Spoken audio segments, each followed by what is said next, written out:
All right. I will try to be as straightforward as I can to minimize the length of the video. Before we get into anything, I do want to say I feel like I have a very good grasp of the fundamentals of Pokemon in general, or the old gens, rather, and specifically the fundamental of secrecy, right? So your opponent doesn't know what you have unless you show him what you have. And I feel like people don't leverage this enough, right? People are too comfortable and they want to switch around and they want an immediate advantage.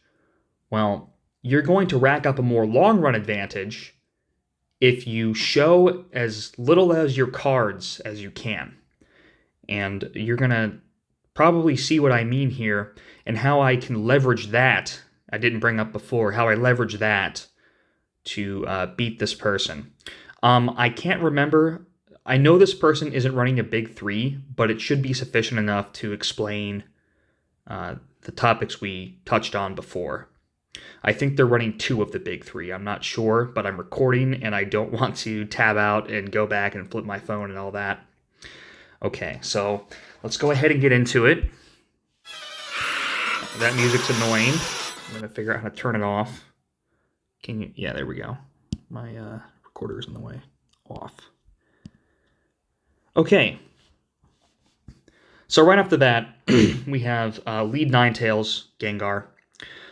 This is Parafusion Ninetales, and the gamble is always, is Keegan going to use Fire Blast? It's almost always no, because this person doesn't know who I am, they don't know how I play, so when they see a Ninetales, or they have a Jinx or something, they're going to be like, oh, Fire Blast. This person is probably thinking, oh, Fire Blast, because I can't Body Slam him, right? So he goes to Rhydon, and I do Confuse Ray, because I didn't want to do Fire Blast, and I go to Slowbro. I switch to Slowbro for the Rhydon, because Slowbro has good defense, right? Okay, so this person sees Slowbro, and they're like, uh-oh, here comes the Surf. I don't know this person, so this person wants to set up their Slowbro to Surf. So what do I do against the Rhydon? Right? I Thunder Wave the Rhydon, because I know he's not going to keep that Rhydon in. Right? So he goes right back to Gengar, probably looking for a clean Thunderbolt, a clean Hypnosis. Nope. I don't want my Slowbro to go to sleep. Slowbro is my good Pokemon. He's my fat anchor, right? Slowbro can heal himself and be redeployed later in the match. He's a strong Pokemon. I want to keep him as healthy as I can. So I don't want him to go to sleep, don't want him to get bolted. I go right back to Ninetales despite having options. Despite having options, I go right back to Ninetales because I want Ninetales to go to sleep. Ninetales' job is to harass the opponent. Ninetales can harass Chansey, right? You can rest in Chansey's face with Ninetales. You can confuse it, you can Body Slam it. Your job is not to kill Chansey. Your job is to fish. You are harassing and fishing your opponent with Parafuse and Ninetales. You just cause a little mischief until you can either get paralyzed or get put to sleep. So it's all part of my plan. He goes back to Rhydon. Here's a really interesting play, right? I know he's going to go back to Rhydon. He's like, okay, the Ninetales is back. I'll just do what I did before, right? So I shoot out a Fire Blast. I'm trying to get the burn. Rhydon has low special. Unfortunately, I miss. So now I'm kind of in a bind because he probably thinks I'm going to go back to Slowbro and that he's going to start chipping away at my Slowbro. He's fake Substitute. That's a dead giveaway. You know, automatically I think he's going to use Substitute. So what do I do? Oh God, what do I do? He's gonna insta-kill my Ninetales. He's going to insta-kill it. Well, I think he's kind of predictable. So I'm just going to keep my Ninetales in and take that risk and try to get off a burn. Boom. What happens? Luckily, I get the burn. Okay, he does his Substitute, right? And then I'm going to go to Slowbro. Okay, so what's he going to do? Well, I know he can always go back to Gengar. And see, I can make these plans because of what he's shown me so far. I'm not even going to set it up. He's got the sub. It's stupid. I'm just going to start spamming surf.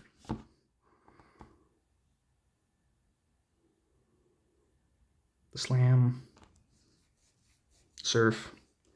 I'm going to do it again. Don't care. Luckily, I don't get paralyzed, right? Okay, so what's he going to do? He's going to go back to his Gengar. I'm going to go to Ninetales. Eat that. I'm gonna parafuse it just to clown him. Try to avoid the hypnosis. I'm just gonna start firing off Fire Blasts. Unfortunately, he heals from it really quick. Not confused. And boom, he gets me. Too bad, so sad. Oh well, all part of the plan. That's a funny one. You see what I did there? That's pretty funny. So, I figured he probably had Explosion, right? And despite having options, despite having Pokemon I could switch into, I kept the Ninetales in, and then he got paralyzed. He was probably going to, I don't know if he was going to do Explosion that turn. Even if he didn't, it was fine. I was going to keep the Ninetales in anyway, just to see what he would do. And he blows up on a useless Pokemon. I'm sure you've done that. It's a great feeling. Okay, that's an interesting one too. Again, despite having options, I throw my Slowbro back in, even though he's weak, right? Because I don't want my opponent to know what else I have. And if I'm lucky, I won't need to... He'll throw in something good for Slowbro. And I won't need to switch at all, right? And I can fire off one more Thunder Wave and get a tiny, tiny advantage for my next switch in. Unfortunately, he throws in a Chansey, and that scares me. Because it's like, okay, he might be a Bolt Beam Chansey, you know? It could be a Sing Chansey. That's dangerous. So I'm in a situation here. So now I need to make a decision of who I want to be my tribute, who I want to be my sacrifice. My immediate first two picks are Jolteon and Pinsir, because both of them have a huge weakness. But if you see, both of their huge weaknesses have been destroyed already. They're off the field, right? Jolteon can't be walled by Rhydon. Pinsir can't be walled by Gengar. So I ultimately end up going with Pinsir. Just because I didn't want Jolteon to be paralyzed, and he is obviously a great OU Pokemon. He has no barriers anymore, and I think his speed's going to help me in the later game, right? And the Chansey can't really do much to my Pinsir. I was wrong. I was so wrong. We're going to see why, right? So I send in the Pinsir. I want to set up the Pinsir. Boom. Okay, I knew that was going to happen, or something along those lines. He puts in the Reflect. So I'm like, oh, shit. And believe it or not, Pinsir's strong, but he's not strong enough to break an unparalyzed Reflected Chansey. So, you know, that's bad news for me. So I forgot what I do here. I go back to Slowbro. Why did I do that? Why did I go back to Slowbro? I remember why I went back to Slowbro. So the Chansey has revealed its moves. It has Thunder Wave, Reflect, and I wanted to risk it. I wanted to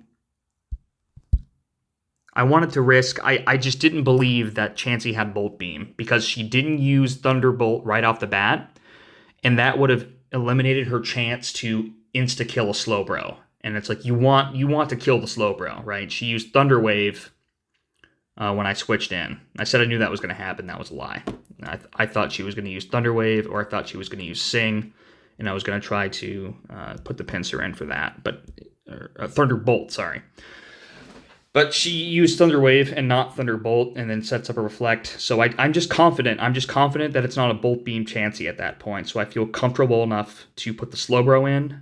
My plan was to get a Thunder Wave and to start tanking myself up. But it has Seismic Toss, so that's not a good thing to sleep on. If it had Ice Beam, different story, but it's a Seismic Toss Chansey. And we know that it's going to be soft-boiled for the last one. Okay, so I go Victory Bell. Why did I go Victory Bell? I didn't have a... Oh, that's why I went Victory Bell. Okay. Okay, right. So I know he can't use Ice Beam. So it's like, okay, sweet. Throw in the Victory Bell, easy sleep on... Free sleep on a Pokemon. And he leaves the Chansey in, which is fantastic, right? Okay, so he sees the Victory Bell. He sees the Chansey. It's like, okay, well, it's just a Victory Bell, and I have Reflect Up, so what's it going to do to me? What I'm about to tell you is a great, great tip for all your matches. And it also kind of ties back into reveal preference of keeping your hand secret, right? So people tend to get cocky when it's a bad matchup for their opponent and they're asleep. They're like, okay, well, I'll just sleep it off. Well, sleep sucks in Gen 1. And worst case scenario, it wakes up and I just sleep it again. So I'm just going to brute force this Chansey with Razor Leaf.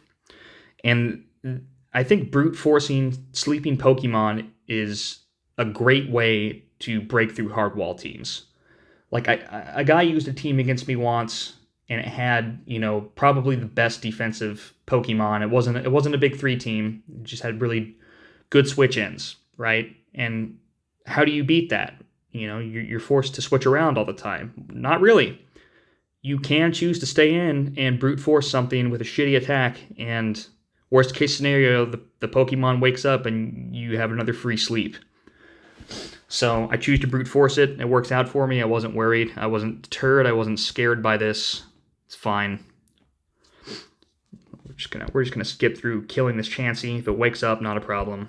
I'm gonna brute force it. And he says, okay, I'm scared now. I'm gonna switch. So he switches to a Snorlax. Now I could switch into, who do I have? Jolteon and Tauros. I don't want to waste my Tauros yet.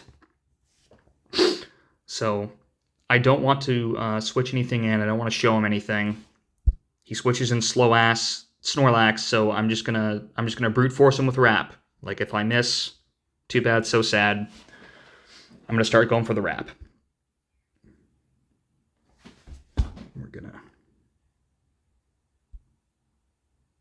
Then he goes Lapras. So he has Chansey and Snorlax. Those are his 2, and then he goes Lapras. And this is fantastic for me, because now I can pivot into Jolteon. And Jolteon is guaranteed fast. Oh, no, I think this is a big 3 team. Yeah, his last is Tauros, isn't it? Okay, no, I'm sorry. This is a big 3 team. Yeah, so Jolteon is going to outspeed everything in the meta, barring Electrode. So this is fantastic. He has set me up for a win right here. This is the turn I knew when I won, was turn 30. I have him in checkmate. I have the lineup. Or maybe not the lineup. Well, I have him lined up to die. But, I see my chance to end the game turns in advance, right?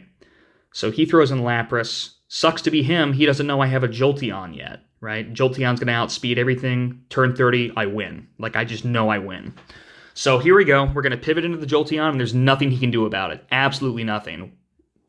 He goes to the Tauros because he's scared. Boom, I outspeed the Tauros. I'm going to hit him with a Thunderbolt, get a great Lucky Paralysis, another Thunderbolt, crit machine.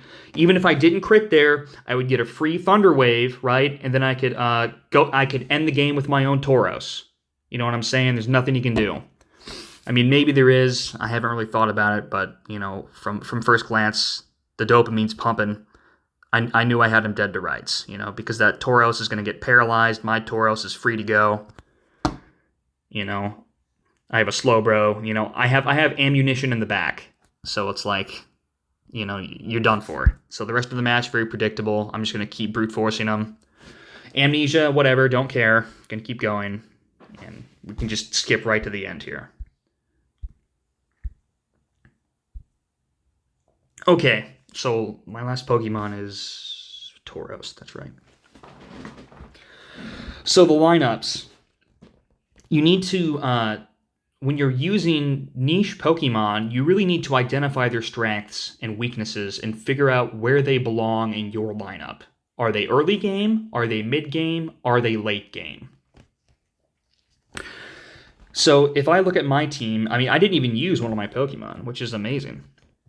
But if you look at my team, I'd say my early game is Ninetales Slowbro, because Slowbro needs to eat the Psychics early on, and people tend to switch around because they're scared of the T-Wave.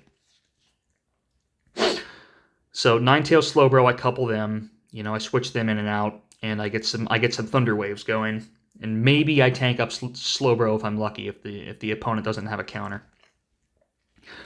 I'd say Tauros and Victory Bell are my mid-game, because by mid-game, odds are a couple things are already paralyzed. and odds are I'm going to need to put something to sleep. And the person probably has put in a slow meta Pokemon so I can outspeed them for a free sleep, whether it be on that Pokemon or on the Switch. And I also have Wrap, so I can outspeed them with Wrap too. If I can, if they still have like a physically weak Pokemon, I'm going to Body Slam them, and then I'm going to Wrap them on the Switch. So that's why Victory Bell's good mid-game. Tauros is good mid-game because Tauros is good mid-game. You need Tauros to put on the pressure. That's Tauros' best utility, is mid-game pressure, right? You want to... Tauros doesn't have any good switch-ins, so you want to use up Tauros for high mid-game pressure, preferably when things have low health, because you can always threaten them with Hyper Beam. So I'd say Victory Bell and Tauros are my mid-game, because of their great utility in that part of the game. And if things are paralyzed, you get free wraps, you get free pivots off of that. End game, going to be Jolteon and Pinsir. Because Jolteon and Pinsir have hard walls, right? They're blocked by Gengar and Rhydon. You can't do anything against Gengar and Rhydon. So, however, if the hard walls are gone, these are end game sweepers. As you just saw, nothing outspeeds Jolteon. Jolteon's a critical hit machine. Jolteon has free Thunder Waves on everything, right? Jolteon's endgame. And I think end-to-end game would be Pinsir, right, with that free Swords Dance. And you can one-shot a Chansey with +2. You can one-shot a lot of things with +2 Hyper Beam, And if you can't one-shot it, you could get the Swords Dance on the Switch, Body Slam, then Hyper Beam. Maybe you get a free para out of it. But I would say that they're high utility in the end game because you have big obstacles taken out of the way, and that's kind of what I mean by lineup. So if I were to play a Ranbats game and I went into the ladder at whatever elo I was at, I'm still trying to maximize every Pokemon's utility and where they belong in the lineup. And that can be used for any team, meta teams. You can get really high. Sorry, I just ate. You can get really high in the rankings by just knowing where things belong and kind of looking at the game from a long play perspective. So I hope that was helpful.